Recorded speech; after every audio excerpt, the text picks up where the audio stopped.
You're meeting me in the spooky old second-hand record shop. Well, I had to go back and get my piano because I thought I was just going to do a poem, but apparently now I'm doing it in a musical version, even though I've only written the chords and I've never actually done this musically before, and I only wrote the whole words yesterday, and I was tinkling, but I was in the toilet, unfortunately. I got trapped in the toilet. I don't know how I got trapped in the toilet, but I got trapped in the toilet.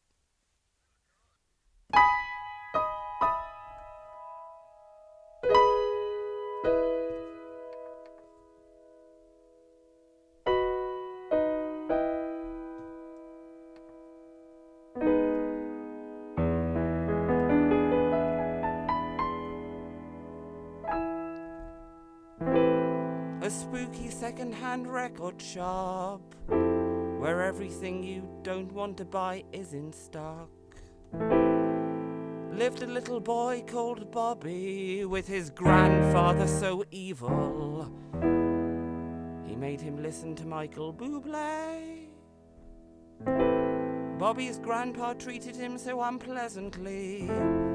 It was 1990, but Bobby was forced to refer everything as if it was the 70s.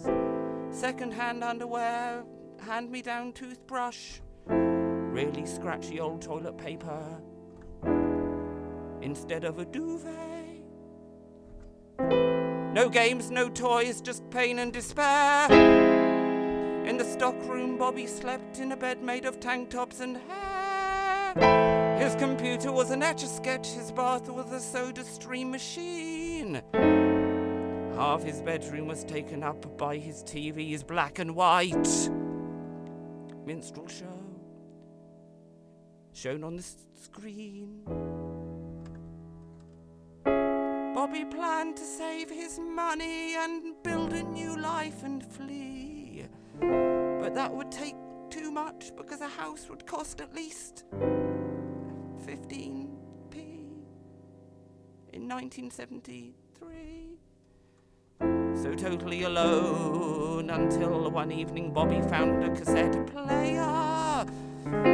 As he warmed himself one evening against his bonfire of Des O'Connor LPs and a magazine featuring Leo Sayer. And Bobby bonded with the cassette player like he was in heaven. A bond as unusual as George Lazenby or Bob Holness or David Niven.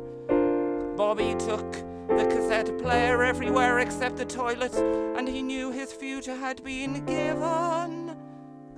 And one day he'd escape and go away from his evil grandfather who forced him to listen to Barry Manilow. So Bobby used this cassette player to make his own music on. All through childhood, trapped in the shop of rubbish song.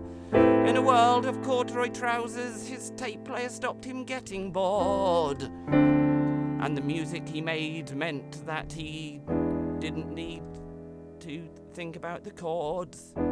Although obviously, because he was doing music, he did have to think about chords, but not the trouser chords. It was the chords, but not the... Anyway, Bobby dreamed his songs would take him far off places, like he saw in his 70s sitcoms, which I can't mention these days because they're racist. Until at the age of 18, he got his bike and told his granddad what he wanted to do all along. It's 1973, Granddad. I want to be a songwriter and get all the ladies, just like Elton John. His granddad did a helicopter motion with an axe and hit Bobby in the willies, so his bike came a cropper. In a quartet of 70s slang, Grandad did a chopper motion with his chopper and struck Bobby off his chopper by hitting him in the chopper.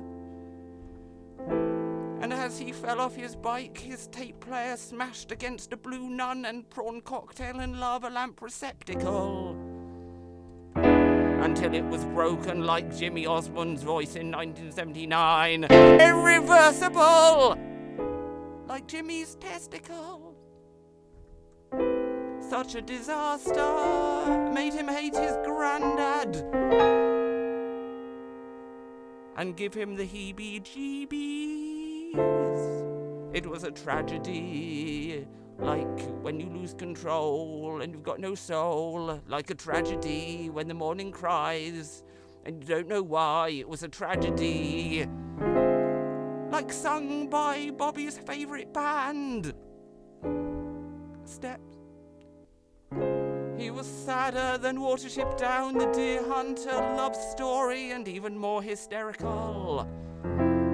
But as the tears landed on the player, it came to life like Smokey Robinson in The Miracle. And as the tape player sprang to life, Bobby's songs were best ever written, better than before. He could see his future, a distant time when women could drive, or there was an end to casual sexism. He didn't want to be old like his granddad. Trapped here, his life would never start. He wanted to be young and fresh like the Monty Python people on TV. No, they'd never be old farts, apart from John Cleese, who's now a twat.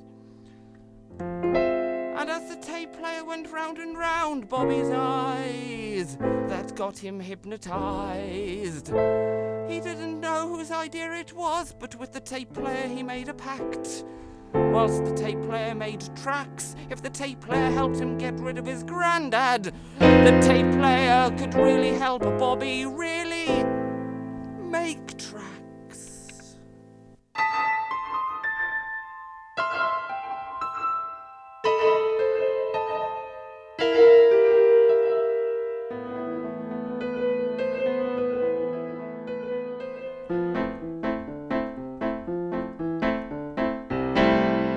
Bobby paused, shocked, and said to himself, he didn't mean it in fact, 'cause he didn't want his granddad dead, and he wanted to take his words back.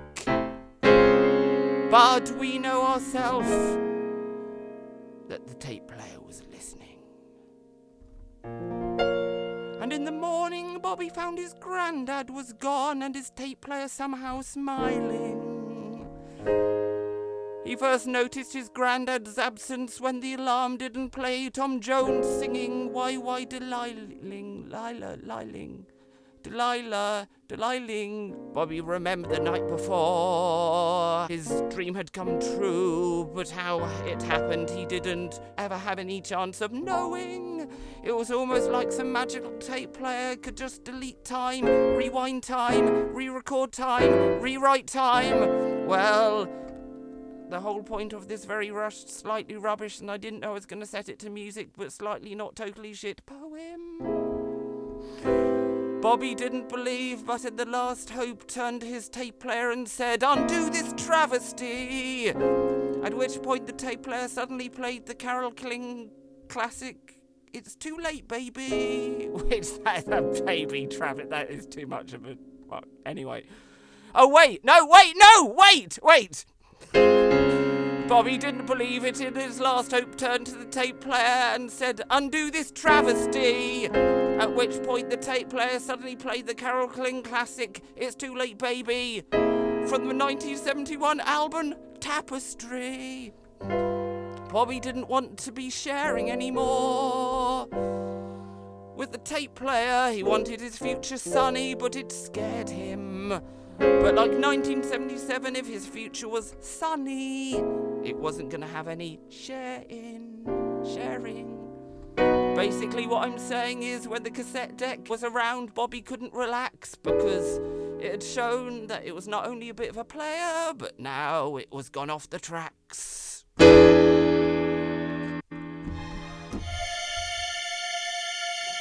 So, Bobby inherited the shop.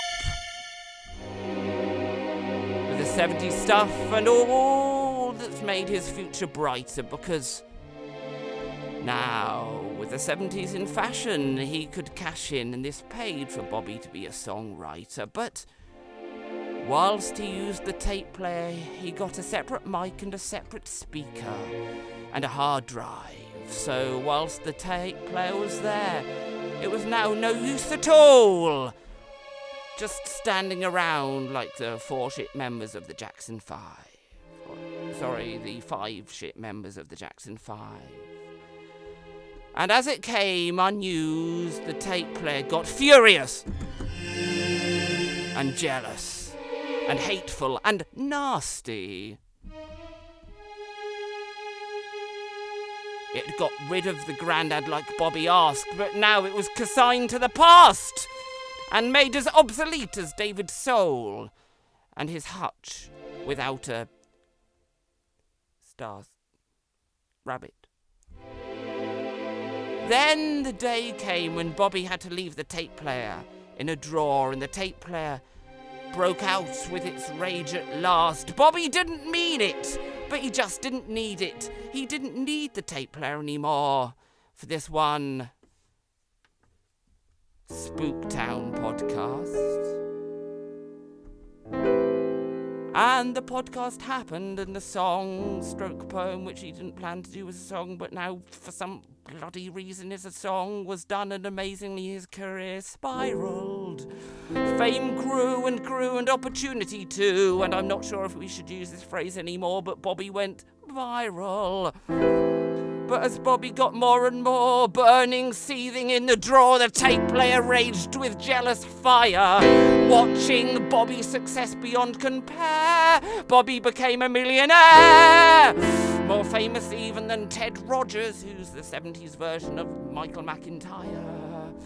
So now the year 2039, the tape player gone from Bobby's mind. Bobby's success so great the tape player longed to spoil it.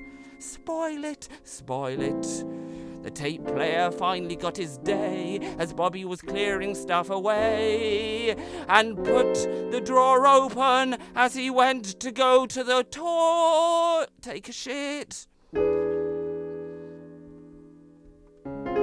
The tape player locked the loo door and left him stranded. Did what he'd done before to Grandad.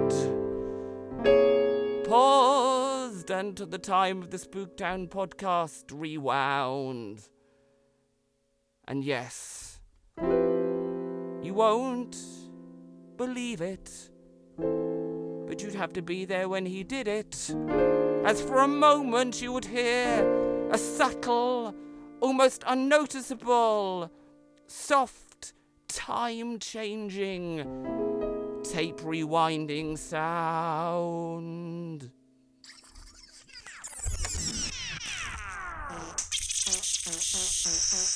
I'm in the loo! Someone help! I'm in the loo! Can someone help me? I'm in the toilet! Someone's left me in the... Why someone locked me in the toilet? Someone's locked me in the bloody toilet! What's going on? I'm good. Hello, sorry, are you there? I've just been in the toilet. Are we starting yet?